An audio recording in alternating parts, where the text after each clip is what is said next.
G'day everyone and welcome to a Trekzone conversation. Matt Miller with you at Trekzone HQ. Today I'm joined by producer Frank Zanca from Renegades. Little Star Trek fan film that became an independent sci-fi production. They've got a Swan song coming for Nichelle Nichols and I'm very excited to be chatting about that one on today's show.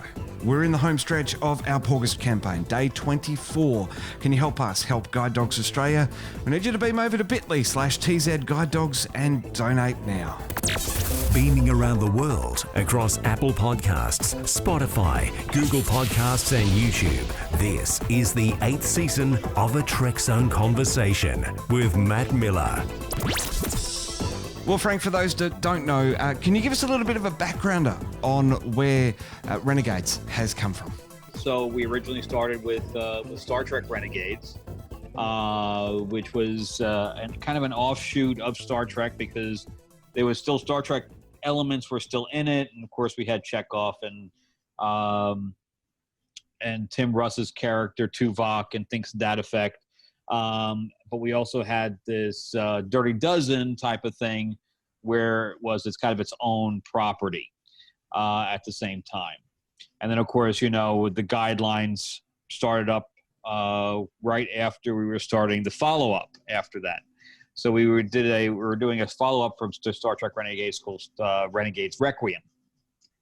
And while we were in the middle of shooting that, the guidelines were released. And we had to shut down our production and retailer the script and then digitally remove Vulcan ears and a whole bunch of other problems to finish it. And that's what we did.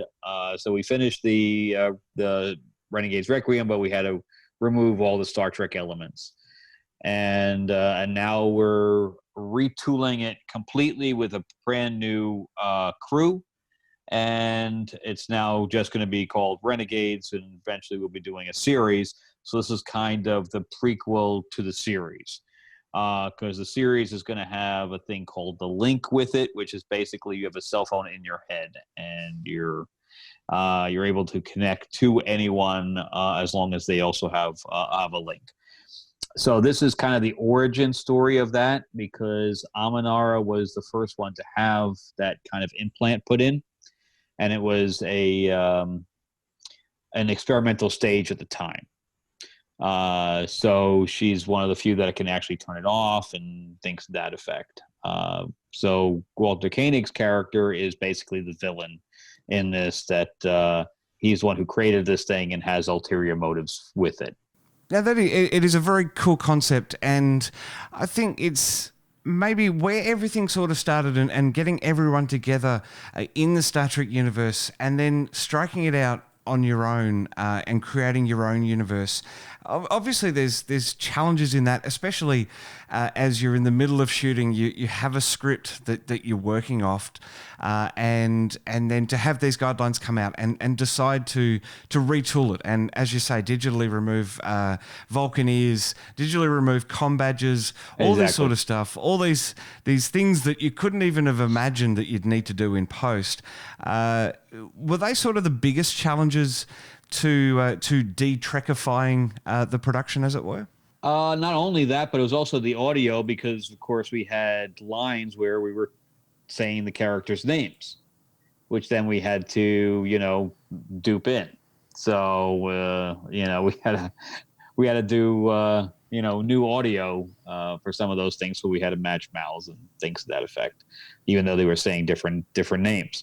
So that was a pain too. There was a lot of problems, but the good thing is that we hadn't shot the whole thing, so we only had to fix the stuff that we'd already shot. But the problem was, of course, people had schedules, and we had to stop production for a day or two for us to retool, and that pushed the whole production back. So that was one of the other problems with scheduling. So it wasn't easy. That's for certain. And I remember reading that Nichelle Nichols on Requiem, it was her final day just before the guidelines came out.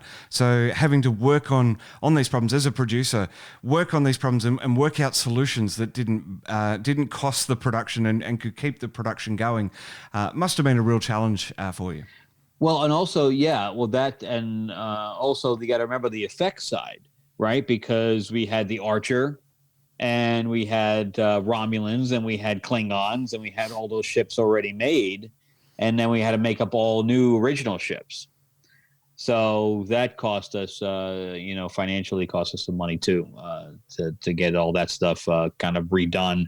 Because in the Star Trek world, there's plenty of CGI that you kind of pull off things that people have already created and rendered and stuff like that, and then we had to do brand new stuff. So, but yeah, there was definitely a whole bunch of challenges in there, and financially, we didn't have the budget to do some of the stuff that we had to redo. So. Do you regret leaving the Star Trek universe? I think that there was a lot we could have done in there, and also with Star Trek Continues had the same problem. They had to totally stop production based on that as well. So I think the guidelines hurt the whole fan film thing as a whole, because there was plenty that we were planning on doing that we had to just go stop short on. And because we could have kept going with that for quite a while, and instead we had to stop completely and retool everything to the point now where and plus on top of that, with Kickstarter and stuff like that, you're not gonna, without the Star Trek name, you're not gonna make the money that you can without it. So we had to figure out another way to finance some of this stuff, instead of kind of moving along. Again, the same thing that Star Trek Continues. They couldn't, even if they retooled it, it wasn't going to be enough for them. And for us, we couldn't, we can't raise enough money to do the $500,000 productions, which is not a lot in the real world, but, on the fan film world, it was enough to get some of the oohs and ahs, and do some of the homage to, characters that had already been out there. Which even if we decided to keep going, we can only do 2 15-minute things, and you couldn't even have Star Trek actors in it anymore.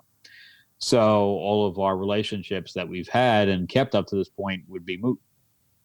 So yes, I'm kind of disappointed that everything had to be redone. Yes. Well, let's jump back to Omanara, and with the current world climate, what's going to be the biggest challenge to getting this prequel completed? So we plan on shooting this pretty quick after the Kickstarter, because as you know, a lot of the films don't shoot for months and months before right after the Kickstarter. We plan on jumping into this pretty quick.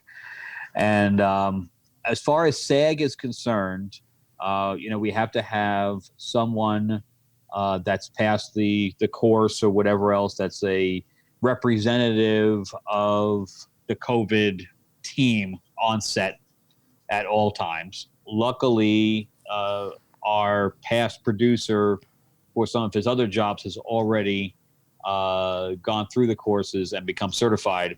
So we'll have him on set as far as that's concerned. And then, of course, we have to have everybody, including the crew and the cast, tested. I think it's every 3 days. Oh, wow. So because the responses of that happen every 3 days. So we get the results back every 3 days. So that's, which again helps the budget when you're looking at, $100, $100 plus for testing for every single crew and cast member. It adds up. So yeah, so there are certain things that we're going to have to do. Of course, all the crew is going to have masks on throughout the entire shoot and things to that effect, which definitely doesn't help during feeding times. Yeah, absolutely. Well, certainly some unique challenges that COVID is throwing up. Does it change the way that the production's going to be shot, say from an original vision perspective? Is there the social distancing that needs to be maintained? Obviously, with the crew wearing masks, it makes it a little bit easier. Is it sort of changing up what a film set looks like these days? Well, you almost have to have a smaller crew, which helps the budget a little bit, but it doesn't help time. Because when you have a smaller crew, you're getting less things done, which is allowing you only to shoot a certain amount of pages per day.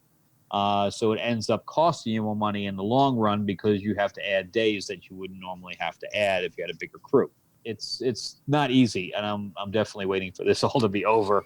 let's just get the vaccine done already and move on. Yeah, absolutely. Well, this is going to be Nichelle's final performance. Do you feel a bit of pressure to make this the best Renegades yet? Yeah, well, I want to make this definitely the scenes meaty. It gives her and Walter something to feed off each other.